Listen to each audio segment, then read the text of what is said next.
Hi there, very good morning and welcome to Smartman's Business. I'm Andrew Barija here. It's a fresh new week, and of course I'm here with Masi Katime as we're going to be driving you all the way. Well, I would still love to take this opportunity to actually welcome you from the weekend. Hope it was really great and hope you are in position to actually meet up with different people, family, friends, so many other related aspects. But of course, it's now a fresh new week. It's a new hustle in here, and we have to actually make sure that we can actually make something great out of it. It's quite a great week. I know there are quite lots of events that are happening that is across the entire world, and they make us thinking every other day, but definitely we just gotta do whatever it takes to keep on. I mean, don't mind what comes your way. Masi, good morning. How are you? How was your weekend? Good morning, Andrew. Good morning, whoever has just tuned into Smartman's Business. And of course, we're here to give you the very best. Today is on Monday, and the 4th of August, 2023. Of course, the duo is here to keep you updated in terms of business in case you are, looking for information regarding business. We are here and we have got you. So definitely sit back and relax, because we are starting the week. Today is a Monday. I hope you are already awake and you're kick-starting your day. And of course, we're always here to give you all you need in line with business. Absolutely. Actually, yesterday, we talk about climate change so many times, and we have these aspects which we don't really get to see. Yesterday, there is something that happened in Hawaii, the province of Hawaii, where actually we had some huge bushfires out there, and 90 people died. I mean, that's quite a huge number of people today, in that perspective. So you get to realize that actually when we discuss climate change, it's not just about this other economic aspect of it, but it has this other side when it comes to lives of people. I mean, the calamities that are likely to befall Earth. I mean, that was quite very scary, by the way.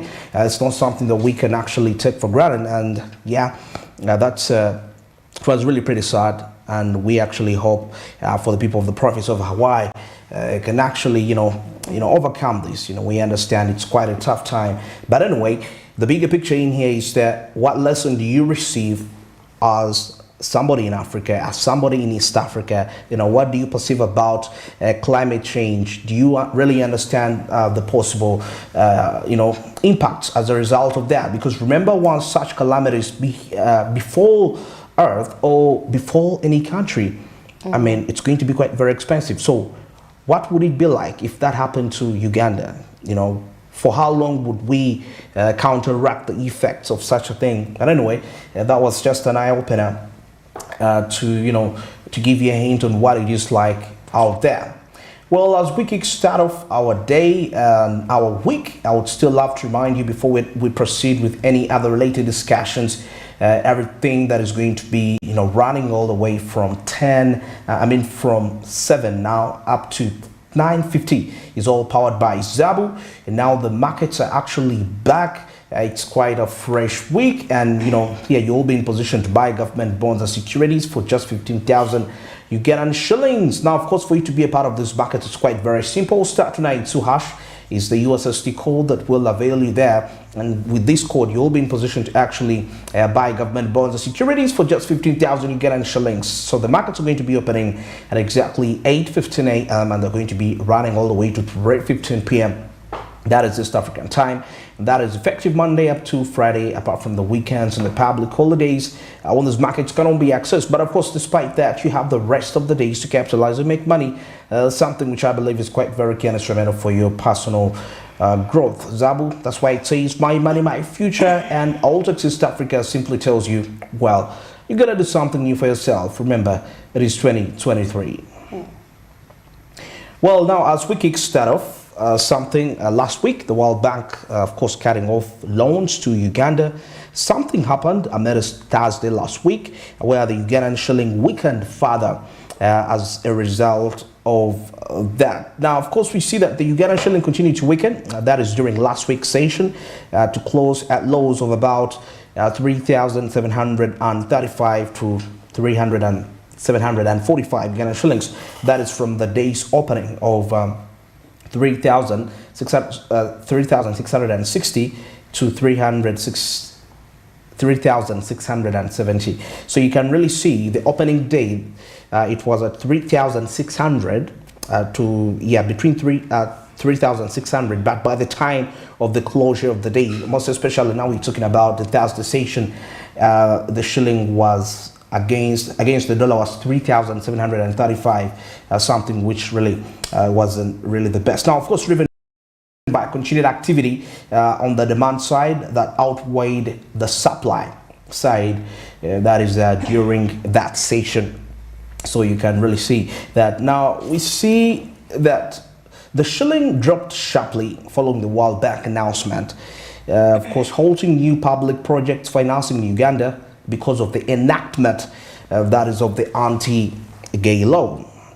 Now, of course, it is likely that the shilling will continue to test new laws. Of course, this is according to the capital markets experts and, the forex trading experts in that. And now, of course, the markets face tight liquidity conditions, rather, that is according to the ABSA, with overnight yields trading between 10.50 to 10.75.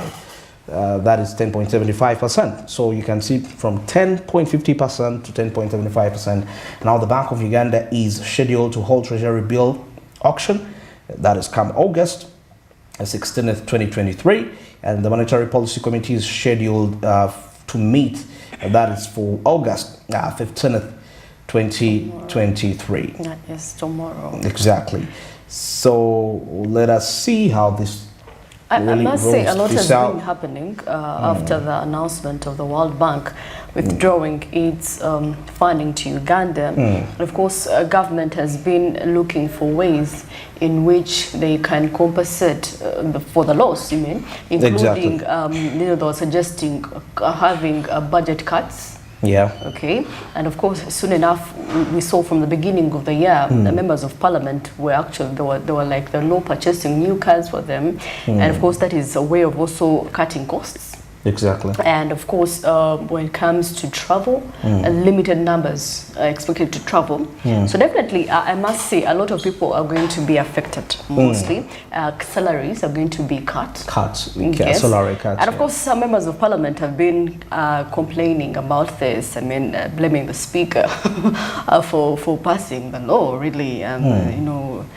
Given the fact that now we are in a squeeze, yeah. Absolutely. So definitely blame games have been happening, but then for us it was the right thing to do. It was the right thing to do. So we have to now. This is the time for us to know how much we should spend as a country. Expenditures, too much extravagance, will have to be limited. Okay, we shall have to, to live in means of making sure that we pay. We pay back our loans and, of course, drive our economy to where it's supposed to be. So, of course, that very day, actually, they were discussing, and, of course, the minister, the State Minister for Finance, Henry Musasizi, was in the committee. And, of course, people were harnessing, were sharing ideas on how, we can make sure that the projects that have been funded by the World Bank, we can at least push for more funds so that they can be worked. We've seen roads, water. Most of the a huge percentage actually was being funded by the World Bank. So it leaves us in question, what should we do as a country now that we know we are no longer being helped? Of course, the president came out and said we do not need them. We do not need them. So we have to prove that we do not need them. Right. Actually, a biggest percentage of the world, when it comes to World Bank, when it comes to giving out these funds, the majority of the nations that actually do benefit from these funds with developing nations. Yes. Rarely do you hear these other nations, getting loans from the World Bank. It was more like a tool that was designed for the West to have some sort of influence, most especially for the exploitation of resources in Africa. But anyway, that is not something we're going to dwell into that much, but still, that is what is currently standing at. Yes, let us see how this really turns out. Well, at this point, let's cross over and take a look at what's making headlines into the press.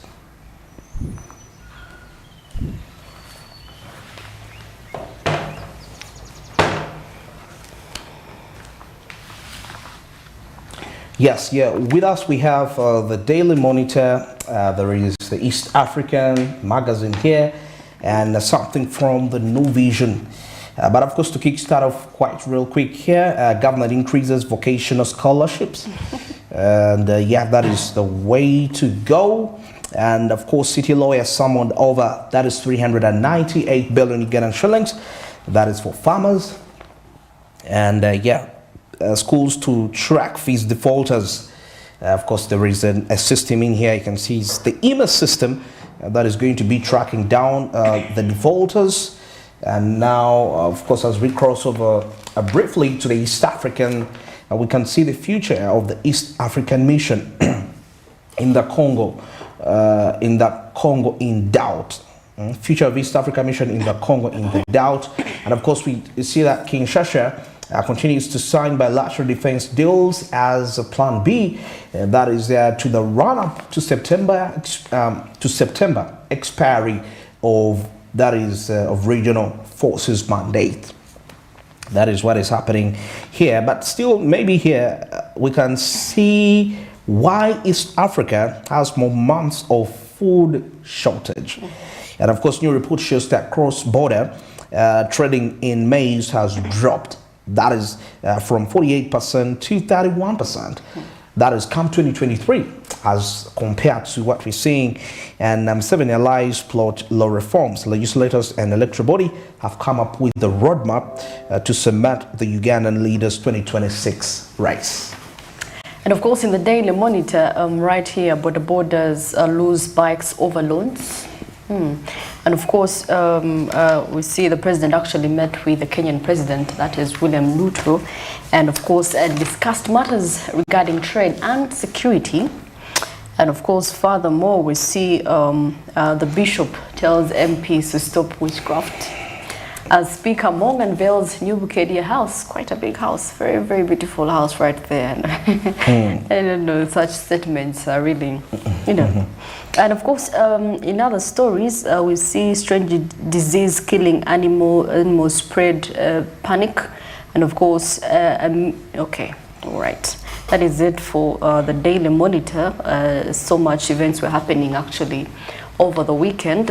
For those that were the lovers of housing, there was actually at Sheraton. There was a housing expo at Sheraton. For those that are into housing, they want to beautify their houses. That is where I was actually for the weekend. So amazing. Yeah, so you know, the more you grow up, the more you realize things like this matter. You have to, as a lady, you have to, you know, be the woman of the house. You have to be organized. So definitely, preparing to be much. Okay, wow, that's interesting. Now, still here, we see that the U.S. envoy took students on opportunities that is in the United States of America, and Ruto and Museveni discussed trade and security in there. And of course, there is further insights of the image system, which is to enable schools to be in position to actually track down fees defaulters on that. So you will check that out as we proceed. And yeah, now Minister Butabika Hospital boss wants that is a ban on cannabis. Yeah, find out further details regarding that. And Karamoja leaders held a new disarmament approach. Yes, how will that go? And of course, seeing here high expectations as General Muhoozi arrives in Teso. See quite a picture with lots of fans here. People are trying to welcome the general in there. And of course, Museveni approves International University for East Africa here. Yeah, giving it a charter on that perspective. And the UCDA unveils plans for instant coffee production, as you can see. And somebody saying here, of course, priesthood is not money-making. It's not a money-making scheme, says the Archbishop here. So seeing that the new priests were among 44 ordained in Masaka and Kabale. So I was telling them, this is not for you to make money. This is not a money generation scheme. You're serving the Lord. It's a calling, yeah. And of course, like users to get rescue centers. You remember last week actually, there was a story regarding the Kasenyi landing site where boats capsized, and of course the community members were asking government to come to the rescue and of course find means of acquiring boat engines and of course life jackets. And of course one of the suggestions were rescue centers. We discussed about it. Much as they need life jackets, they also need rescue centers. Just a call away can save a huge number of people. And of course the Minister for Works Transport, General Katumba Wamala, was right there. And of course there's going to be work done for these people actually who work on the shores of the lakes and those that are into the boat business, the water transport business. Okay. Now, of course, we see something here to do with Commonwealth wanting corrupt leaders locked out of future elections. Yeah, so you'll get that out. And the elections in South Sudan, of course, there is a question mark in here. Not soon, says the United Nations, as the result of that. And of course, further insights of East Africa facing more months of food shortage as conflicts, of course, add mouths to feed. So that is, I can see Uganda, Tanzania, and Ethiopia expected to plug grain deficit that is in the rest of the region. And of course, these three nations, as you can see them, last week they were attending the Coffee Summit, and now it's time to actually give out a hand regarding the calamities to be facing within the region. And of course, we see $110 million award emboldens farms suing Tanzania abroad. So of course, we see that the agri foreign farms are making a beeline for compensation. That is after a win by the Australian farm. So the East African has all that. And of course here I'm seeing an interesting story here, and Russia warns ECOWAS on military action in Niger. A lot has been going on in the western part of Africa. The coups and of course them trying to remove the so-called puppets. And of course Russia is telling them, come on guys, let's not do this. And of course some of them are seeking aid from the US, and there's a lot going on in Western. For those that are following it up, you can get yourself a daily monitor and read and get more of these interesting stories. All right, very interesting. And now at this point in time, I will cross over, switch our eyes to take a look at how's the traffic like. You're traveling, it's a Monday morning, and you gotta reach in the required time to get there. But you see, as we speak just right about now, we are into this is 14th. I believe by Friday some schools are going to be closing down. They're going to be closing down, and of course university students are going to be coming in this weekend actually. But university students actually don't cause as much havoc. Yes, congestion as compared to these other levels, secondary, because I think they constitute the least. Because here we see primary, secondary, but now it's only university, So when you put that first combined, you find that, when primary, secondary, when they're reporting back, it's quite havoc. But lately, the jam is starting to calm down. I think, towards the last days of school, majority of the people don't. The children, students, exams, or maybe they're redundant week, that last week of the term. Yeah, we used to call it the lousing week way back in the time. The people, the heads used to be like, don't call it the lousing week. It's not a lousing week. But anyway, we can see. Jam in some areas is actually not really as that tight like before. Well, now our observations in there are coming in from that is the Kampala Road connecting to Ginger Road, heading towards of course other destinations. Most of the vehicles there could be probably heading to Chireka Banda, some are crossing over the roundabout and heading to Aboyger, so many of those destinations. But according to the situation, it all seems very, very, very relaxed in there. A few border borders here, and there is absolute observance of the traffic rules, seeing the traffic officers being in absolute control of the vehicles. Yeah, now taking a look at Access Road, of course, yeah, it seems to be congested, most especially for the people that are coming in from, I mean, if you're coming in from Zambia, you're coming in from Chibuli, most especially, you're coming in from 6th Street, you're coming in from 7th Street, 8th Street at the same time. Well, it might be delayed a little bit, apart from those that actually walking all the way, because some people choose to walk from those areas coming, to these other destinations, because majority actually heading to city center, and to them, that's the distance that they can walk. Now, of course, we switch our eyes to the Port Bell Road and the Ginger Road, where, of course, they link up together. In there is a slight congestion, like I told you, because that junction, vehicles that are coming in from Ntinda, coming in from Nakawa, Chirakaboyegere, so many of those areas link up with those that are coming in from Chitintale, Luzira, Bogolobi. Yeah, and they're all sharing that, even Namuongo sometimes. But of course, majority of those coming in from Namuongo, probably maybe they could use the access road in there, but some can pass via the Port Bell Road and link up to that. And now you can see, it explains why you can actually see that congestion coming in all the way on such a Monday morning.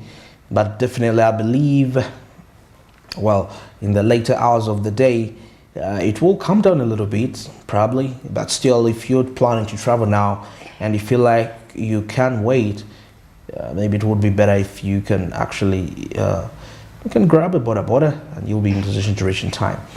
Of course, some have a congestion around the access road roundabout in there, quite a place that is filled with potholes.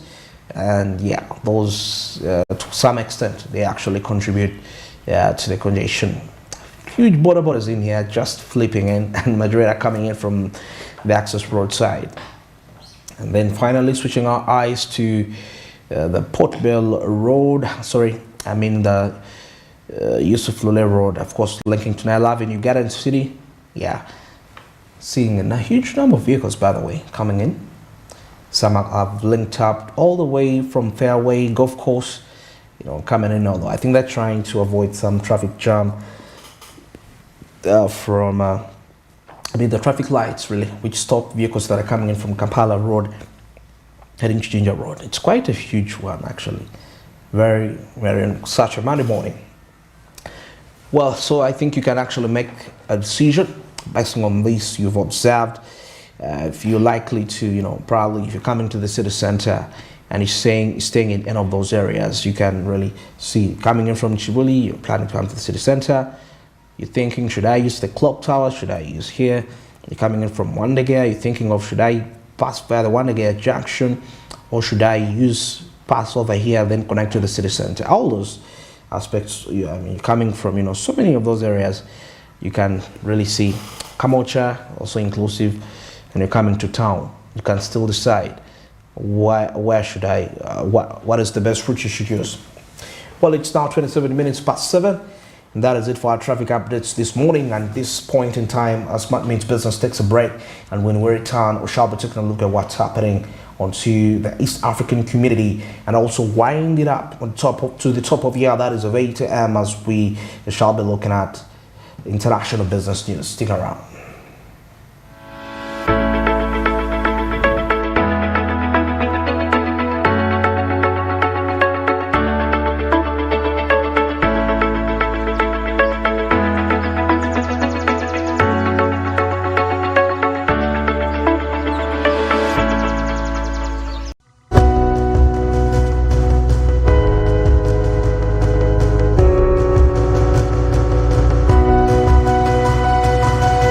At Uganda Development Bank, our aim is to empower businesses that go over and above in creating positive impact in the communities where they operate.